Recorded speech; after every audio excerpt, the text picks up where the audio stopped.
ದಕ್ಷಿಣ ಕನ್ನಡ ಜಿಲ್ಲೆ ಬೆಳ್ತಂಗಡಿ ತಾಲೂಕಿನ ಧರ್ಮಸ್ಥಳ ಗ್ರಾಮದಲ್ಲಿ ನೂರಾರು ಶವಗಳನ್ನ ಹೊತ್ತಿಟ್ಟಿದ್ದಾಗಿ ಅನಾಮಿಕ ವ್ಯಕ್ತಿ ದೂರನ್ನ ದಾಖಲಿಸಿದ್ದ.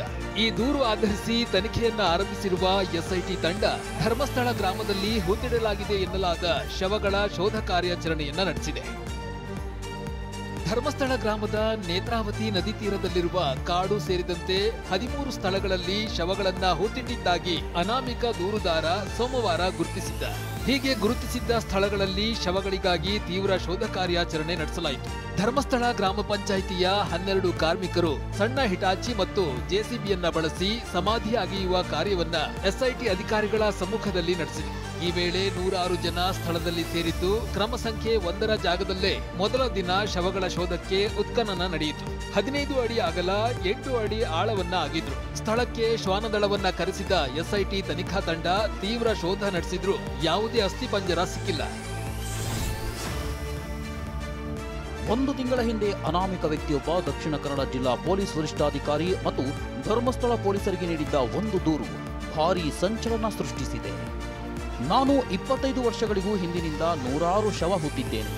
ಧರ್ಮಸ್ಥಳದಲ್ಲಿ ಯಾರೋ ಮಾಡಿದ ಅತ್ಯಾಚಾರ ಮತ್ತು ಕೊಲೆಗಳು ನನ್ನ ಹೆದರಿಸಿ ಹಾಗೆ ಸತ್ತವರ ಶವಗಳನ್ನ ನನ್ನಿಂದ ಹೂತು ಹಾಕಿಸಿದ್ದಾರೆ. ಹೀಗಂತ ಪೊಲೀಸರೆದುರು ಅನಾಮಿಕ ದೂರುದಾರ ತಪ್ಪೊಪ್ಪಿಕೊಂಡಿದ್ದ. ಬಳಿಕ ಬೆಳ್ತಂಗಡಿ ನ್ಯಾಯಾಲಯಕ್ಕೆ ಒಂದು ತಲೆಬುರುಡೆ ಎಲುಬುಗಳ ಸಮೇತ ಬಂದಿದ್ದ ಅನಾಮಿಕ ತನ್ನ ಹೇಳಿಕೆಯನ್ನು ದಾಖಲಿಸಿದ್ದ.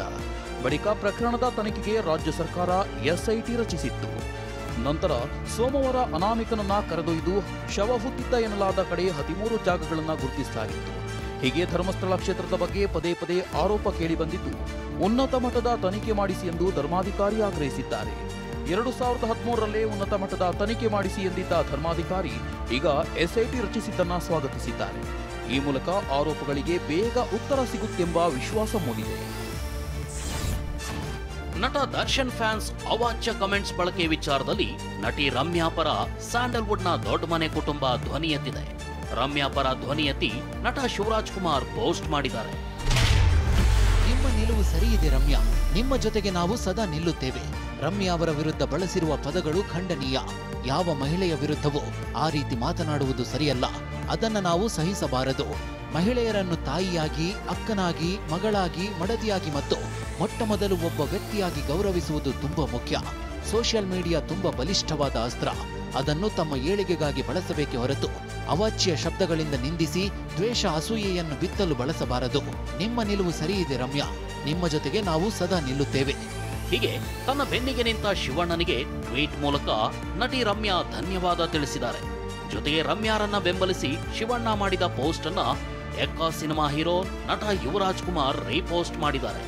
ಆದರೆ ರಮ್ಯಾ ಪರ ನಿಂತ ಶಿವಣ್ಣ ಮತ್ತು ವಿನಯ್ ರಾಜ್ ಕುಮಾರ್ಗೆ ಯುವ ಪತ್ನಿ ಶ್ರೀದೇವಿ ಹೆಸರು ಹೇಳದೆ ಟಾಂಗ್ ಕೊಟ್ಟಿದ್ದಾರೆ. ಮಹಿಳೆಯರನ್ನ ಅವಮಾನಿಸುವುದರ ವಿರುದ್ಧ ಮಾತನಾಡುವುದು ನೋಡುವಾಗ ನಮ್ಮ ಕುಟುಂಬದಲ್ಲೇ ಇದೆಲ್ಲ ನಡೆಯುವಾಗ ಮಾತನಾಡದೆ ಸುಮ್ಮನೆ ಇದ್ರಲ್ಲ, ಅವಾಗ ನಿದ್ದೆ ಮಾಡ್ತಾ ಇದ್ರ ಎಲ್ಲ. ದರ್ಶನ್ ಅಭಿಮಾನಿಗಳ ವಿರುದ್ಧ ನಟಿ ರಮ್ಯಾ ನೀಡಿದ ದೂರಿನನ್ವಯ ಎಫ್ಐಆರ್ ದಾಖಲಾಗಿದೆ. ಇದರ ಬೆನ್ನಲ್ಲೇ ಬೆಂಗಳೂರಿನಲ್ಲಿರೋ ನಟಿ ರಮ್ಯಾ ನಿವಾಸಕ್ಕೆ ಭೇಟಿ ನೀಡಿದ ಪೊಲೀಸರ ತಂಡ ಅಶ್ಲೀಲ ಕಮೆಂಟ್ ಮಾಡಿದ್ದ ಪ್ರಮೋದ್ ಗೌಡ ಸೇರಿ 43 ಅಕೌಂಟ್ಗಳ ಬಗ್ಗೆ ಮಾಹಿತಿ ಪಡೆದಿದ್ದಾರೆ.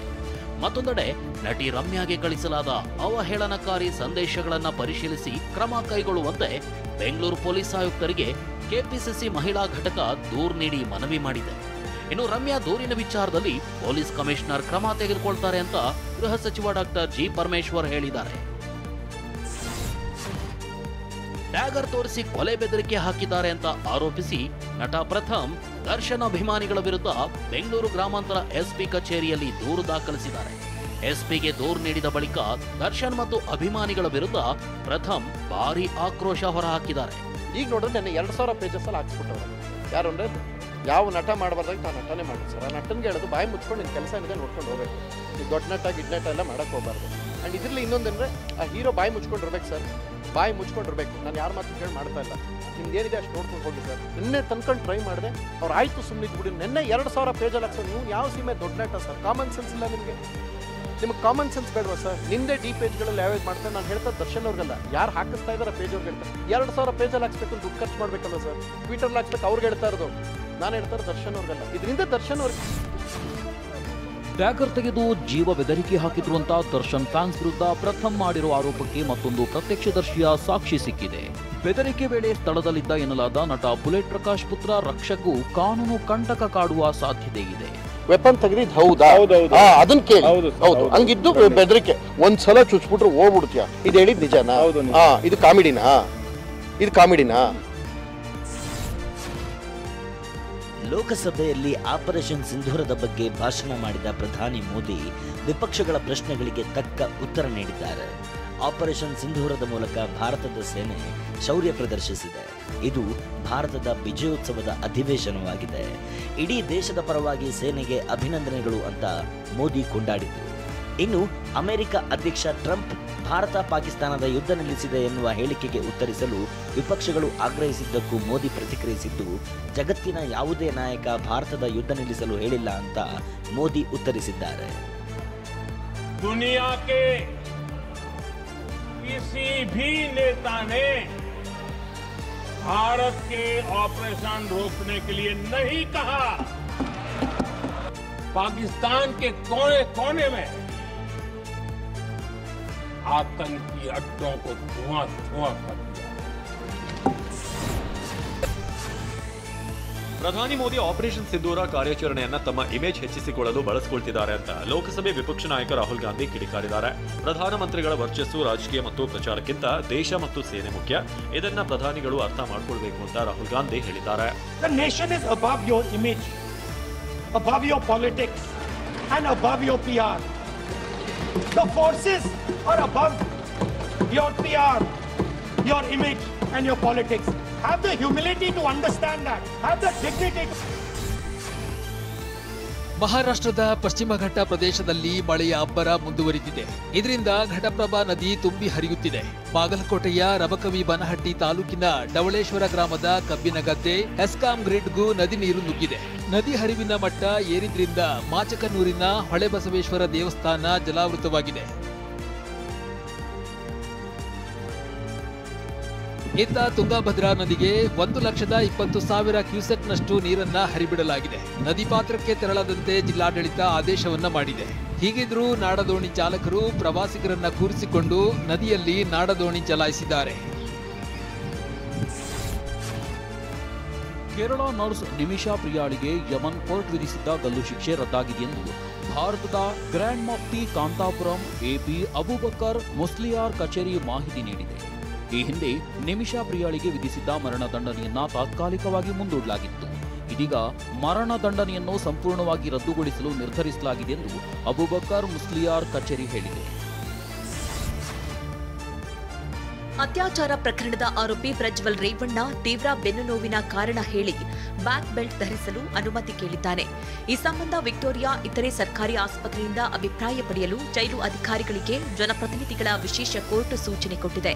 ಎಂಆರ್ಐ ಅಥವಾ ಸಿಟಿ ಸ್ಕ್ಯಾನ್ ಸೇರಿದಂತೆ ಅಗತ್ಯ ಪರೀಕ್ಷೆ ನಡೆಸಿ ವರದಿ ಸಲ್ಲಿಸುವಂತೆ ಸೂಚನೆ ಕೊಟ್ಟಿದೆ. ಆಗಸ್ಟ್ 2ಕ್ಕೆ ಮುಂದೂಡಲಾಗಿದೆ.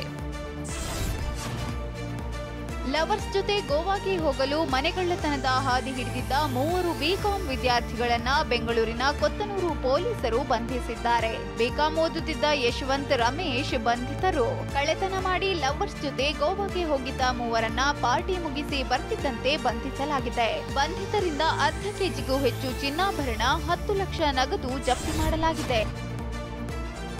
ಬೆಂಗಳೂರಲ್ಲಿ 6 ಜನ ಅಂತಾರಾಜ್ಯ ಡ್ರಗ್ಸ್ ಸ್ಮಗ್ಲರ್ಗಳನ್ನ ಕಾಟನ್ಪೇಟೆ ಠಾಣೆಯ ಪೊಲೀಸರು ಬಂಧಿಸಿದ್ದಾರೆ. ಆರೋಪಿಗಳು ಬಿಹಾರ, ಜಾರ್ಖಂಡ್, ದೆಹಲಿ, ಮಹಾರಾಷ್ಟ್ರ ಮೂಲದವರಾಗಿದ್ದು, ಆಂಧ್ರದ ವೈಜಾಗ್ನಿಂದ ಆಂಧ್ರ ಸಾರಿಗೆ ಬಸ್ನಲ್ಲಿ ಬೆಂಗಳೂರಿಗೆ ಗಾಂಜಾವನ್ನ ಪ್ಯಾಕ್ ಮಾಡಿ ಪಾರ್ಸೆಲ್ ರೂಪದಲ್ಲಿ ಕಳಿಸ್ತಾ ಇದ್ರು. ಆರೋಪಿಗಳಿಂದ 42 ಲಕ್ಷ ರೂಪಾಯಿ ಮೌಲ್ಯದ 53 ಕೆಜಿ ಗಾಂಜಾ ಜಪ್ತಿ ಮಾಡಲಾಗಿದೆ. ಬುರ್ಖಾ ಧರಿಸಿ ಬಸ್ನಲ್ಲಿ ಪಿಕ್ ಪಾಕೆಟ್ ಮಾಡುತ್ತಿದ್ದ 4 ಮಹಿಳೆಯರನ್ನ ಬೆಂಗಳೂರಿನ ಪೀಣ್ಯ ಠಾಣೆ ಪೊಲೀಸರು ಬಂಧಿಸಿದ್ದಾರೆ. ಬಂಧಿತ ಮಹಿಳೆಯರು ಕಲಬುರಗಿ ಮೂಲದ ಪದ್ಮಾ, ಅನು ಮತ್ತು ಪ್ರಾರ್ಥನಾ ಅಂತ ಗುರುತಿಸಲಾಗಿದೆ. ಈ 4ರಿಂದ 190 ಗ್ರಾಂ ಚಿನ್ನಾಭರಣ ವಶಕ್ಕೆ ಪಡೆಯಲಾಗಿದೆ. ಬೆಂಗಳೂರಿನಲ್ಲಿ ಪ್ರತಿಷ್ಠಿತ ಎಂಪೈರ್ ಹೋಟೆಲ್ನಲ್ಲಿ ಚಿಕನ್ ಕಬಾಬ್ ಅಸುರಕ್ಷಿತ ಎಂಬ FSSAI ವರದಿ ಬಗ್ಗೆ ಎಂಪೈರ್ ಗ್ರೂಪ್ ಸ್ಪಷ್ಟನೆ ನೀಡಿದೆ. ವರದಿಯ ನಂತರ ಸನ್ಸೆಟ್ ಯೆಲ್ಲೋ ಕಲರ್ ಬಳಕೆಯನ್ನ ನಿಷೇಧಿಸಿದ್ದೇವೆ. ಇನ್ಮುಂದೆ ಎಂಪೈರ್ನಲ್ಲಿ ನೈಸರ್ಗಿಕ ಬಣ್ಣಗಳನ್ನಷ್ಟೇ ಬಳಸಲಾಗುತ್ತೆ. ಅದೇ ಎಂಪೈರ್ ರುಚಿ, ಅದೇ ಗುಣಮಟ್ಟ ಇರಲಿದೆ ಎಂದು ತಿಳಿಸಿದೆ. ಕೊಪ್ಪಳ ಜಿಲ್ಲೆಯಲ್ಲಿ ಸತತ 5 ದಿನಗಳಿಂದ ವ್ಯಕ್ತಿಯೊಬ್ಬ ಮರ ಏರಿ ಕುಳಿತಿದ್ದಾರೆ.